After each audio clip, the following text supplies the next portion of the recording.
All right, so today we're going to talk about something called the fragmentation of nature, and maybe more importantly, what it means for us. Let me ask you something. Have you ever felt like you're just a collection of separate parts instead of one whole person? You've got your work self, your home self, maybe your gym self, but where's the real unified you in all of that? This feeling, this sense of being kind of broken into pieces, well, that's really at the heart of what we're going to explore. Okay, so Section 1, the original teacher.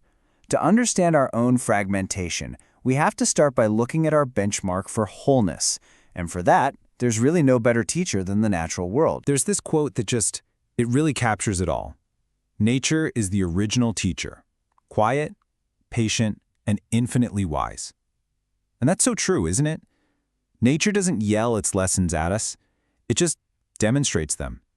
Quietly, consistently, with a kind of wisdom we're only now starting to remember. I mean, just think about a forest for a second. Everything is connected, right? The trees, the soil, the little bugs crawling around, it's all one giant living system. Nothing, and I mean nothing, survives on its own.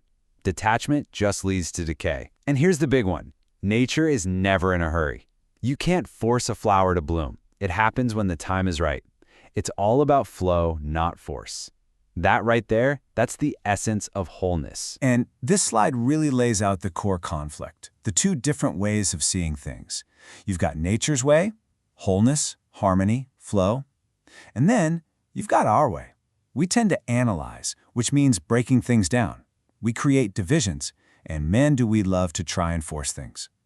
Now, this analytical approach, it's given us a lot of knowledge, for sure, but it seems like it's cost us our sense of connection. Which brings us right to the problem with fragmentation and how we ourselves create this distance from the whole. So, what are we really talking about with fragmentation?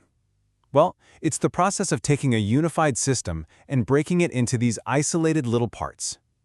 And when we do that, we create distance. We replace something that's organic and alive with something that feels, well, mechanical.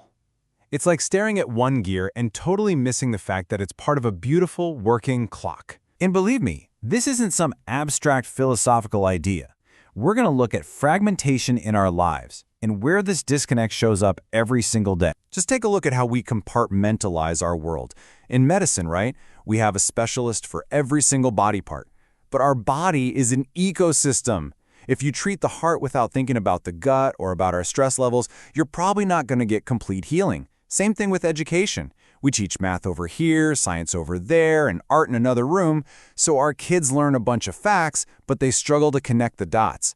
They get knowledge, but they miss out on the wisdom. And even spirituality. We often split it up.